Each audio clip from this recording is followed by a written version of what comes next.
Bom, pessoal, sejam bem-vindos à nossa disciplina de Anatomia dos Animais Domésticos. Eu imagino que a maioria de vocês já me conhece. Eu sou a professora Letícia Ferrari Crocum. Como eu já disse em aulas anteriores, a minha área de atuação é reprodução animal, mas eu me responsabilizo também por outras disciplinas, entre elas anatomia. Então, nessa nossa primeira aula teórica, eu vou fazer com vocês uma breve introdução a respeito de anatomia, para vocês entenderem aqui o que essa ciência estuda, e também vou apresentar a nomenclatura anatômica, porque na anatomia são utilizados termos específicos para designar as diferentes estruturas que compõem o corpo animal.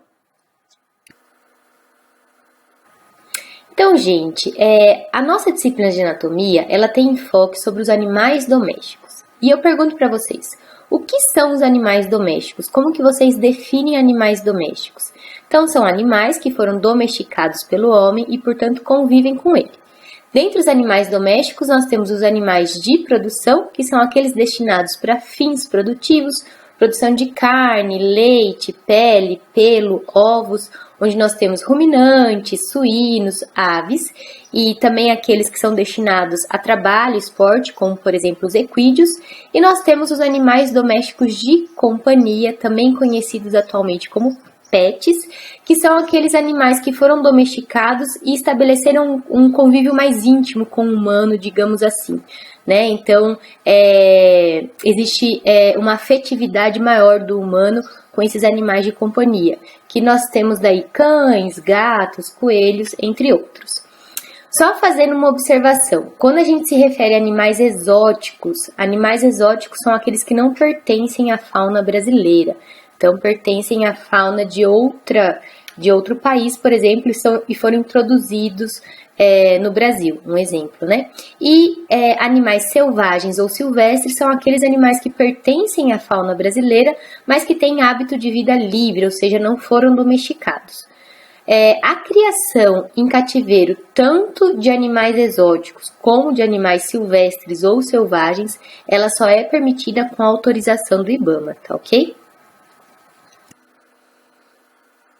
Então, nós vamos tratar a respeito da anatomia dos animais domésticos. E daí eu pergunto para vocês, por que é importante estudar a anatomia, conhecer a anatomia na zootecnia?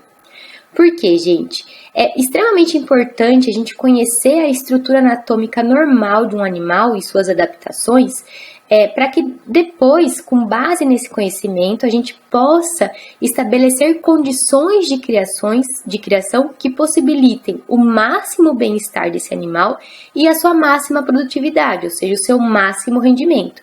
E nós só vamos conseguir estabelecer condições de criação adequada a esses animais se a gente souber o que é o normal, qual que é a anatomia, a fisiologia normal desse animal, de modo que ao ofertar determinada condição, eu consigo extrair o máximo potencial produtivo e bem-estar desse animal.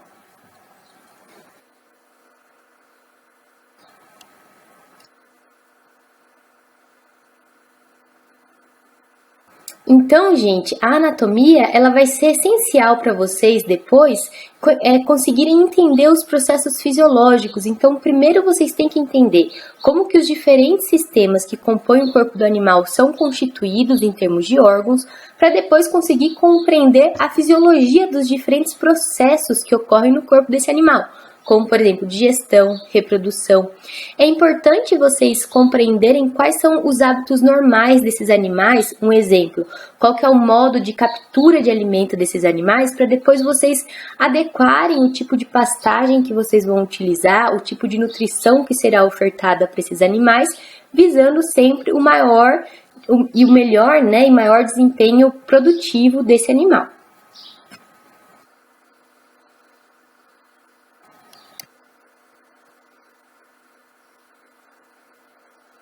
Então, gente, a anatomia é tão importante que ela é considerada a base sólida de toda a arte da medicina. Ou seja, toda evolução que a gente teve em termos de tratamento, conhecimento de doenças e tratamento de doenças na medicina foi possível porque antes conhecia-se a estrutura normal de composição do organismo, seja humano, seja animal, tá?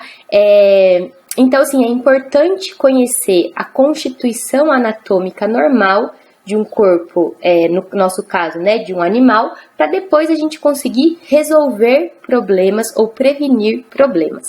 Então, como que a gente define a anatomia?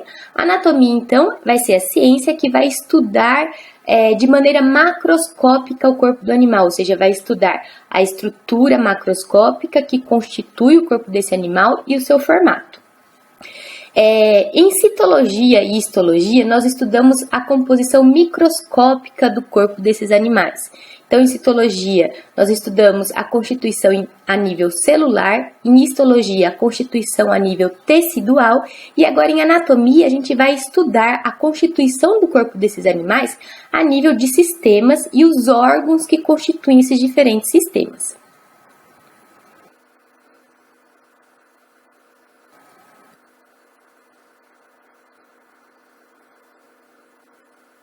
Então, etimologicamente, a palavra anatomia, ela é uma palavra de origem grega, que se a gente for dividir, ana significa partes e tomia significa cortar. Então, a anatomia consiste em separar as diferentes partes do corpo, né, que constituem o corpo desse animal e estudar essas partes de maneira isolada, ou seja, é o ramo da biologia que se preocupa no estudo isolado das diferentes partes que compõem o corpo de um animal, de um ser humano.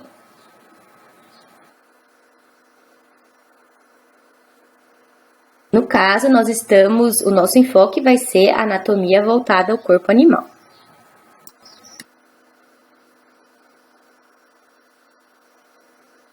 E aí, gente, dependendo do método de estudo, nós podemos ter diferentes tipos de anatomia. Nós temos a anatomia sistemática ou descritiva, que é aquela que estuda a anatomia do corpo animal separada nos diferentes sistemas. Então, ela vai estudar isoladamente os órgãos que compõem cada sistema.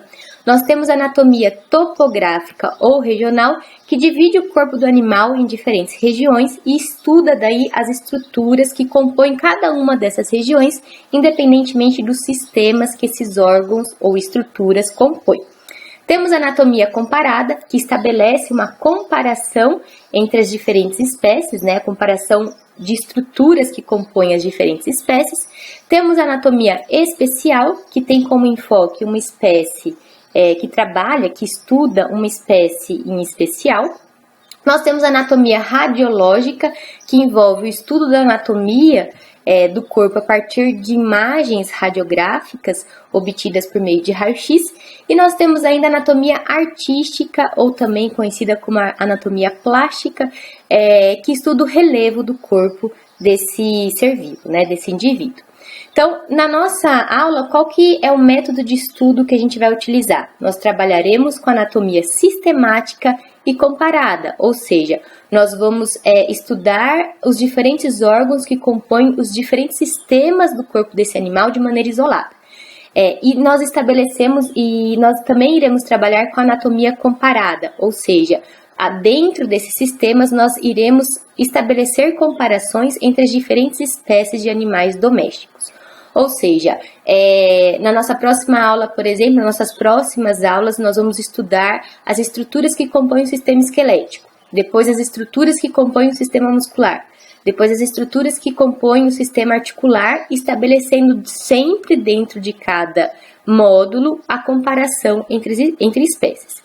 Então, na nossa disciplina, utilizaremos anatomia sistemática e comparada.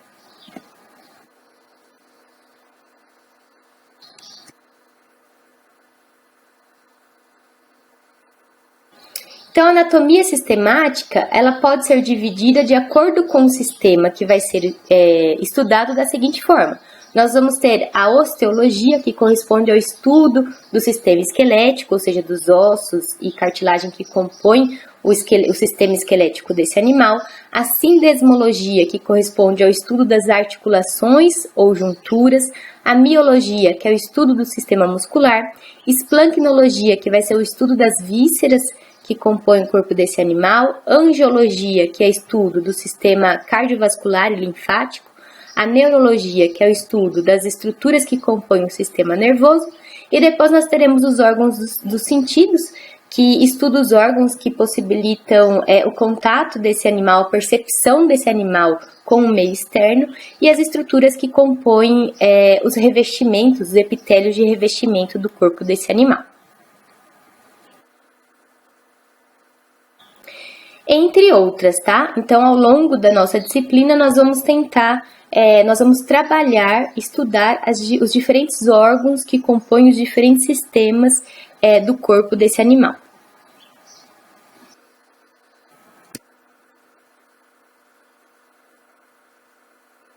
Bom, gente, agora nós vamos conversar um pouquinho a respeito da nomenclatura anatômica. O que acontece? Há muitos anos atrás, na Grécia Antiga, a sociedade tinha o hábito de realizar a cremação dos corpos das pessoas que vinham a óbito, porque as famílias guardavam as cinzas dos seus familiares. Então, nessa época, os pesquisadores que se destinavam ao estudo da anatomia, a dissecação de cadáveres, era proibida. Então, eles faziam isso às escondidas, nos porões das suas casas. E daí, cada pesquisador começou a encontrar determinadas estruturas do corpo dos humanos e animais que eles dissecavam e designar essas estruturas com os nomes que lhe conviam na época. E daí, a partir disso, acabou que cada pesquisador designou uma estrutura do corpo de uma forma. Então, em cada cidade, em cada localidade, a mesma estrutura de um corpo tinha designações diferentes. E daí, com a possibilidade, com o avanço da ciência, com o avanço do estudo da anatomia, com a possibilidade de dissecação desses cadáveres, chegou a um ponto que ficava praticamente impossível a comunicação entre pesquisadores a respeito dessas estruturas anatômicas, porque imaginem só, eu tenho um cavalo que ele está com uma lesão no tórax e eu quero entrar em contato com outro pesquisador para me instruir a respeito do que se trata, como que eu devo tratar. Aí nós estamos aqui em Montes Claros, eu chamo a região torácica do animal de tórax. E eu ligo para um amigo meu que trabalha lá em São Paulo e ele chama essa mesma região, por exemplo, de barril. Aí, como que eu vou conseguir estabelecer uma comunicação com ele? Eu vou falar que o meu animal está com uma lesão no tórax e ele não vai entender. Então, com o intuito de padronizar essa nomenclatura e possibilitar a comunicação entre os diferentes pesquisadores distribuídos em todo o mundo, a partir de 1895 foi estabelecida a nómina anatômica, ou seja, regras para a nomenclatura anatômica. Então, foi estabelecido que cada estrutura do corpo do animal ou do ser humano vai ser designada por um único termo em latim e curto. Essa designação ela pode ser traduzida para a língua nativa. Geralmente, essa designação ela é dada de forma a indicar, a sugerir ou o formato daquele órgão ou sua localização e função. Estruturas afins, elas vão apresentar nomes similares, por exemplo, próximo ao osso que nós chamamos de fêmur, correm veias, artérias e nervos.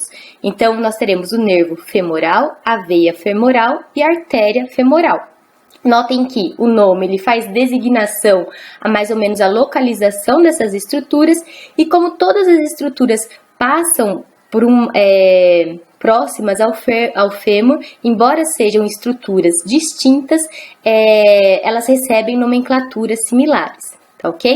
E daí, dentro dessa nómina também, foram estabelecidos termos topográficos de posição e direção que permite justamente descrever, indicar a localização de determinadas estruturas no corpo desse animal ou no corpo desse indivíduo, né?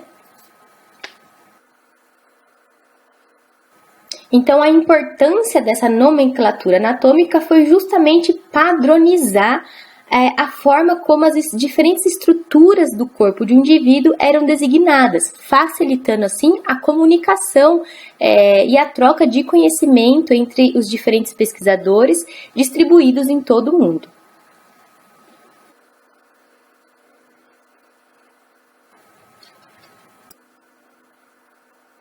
E daí aqui nós temos a participação de uma participação especial da minha gatinha.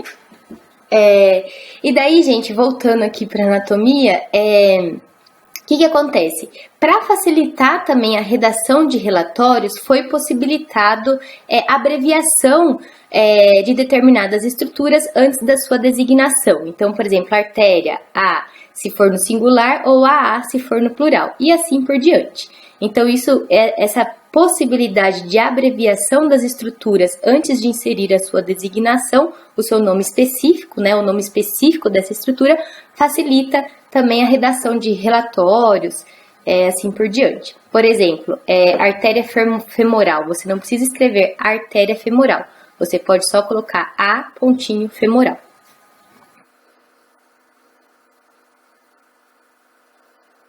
Que dessa forma, para quem é da área, né, já fica subentendido do que se trata.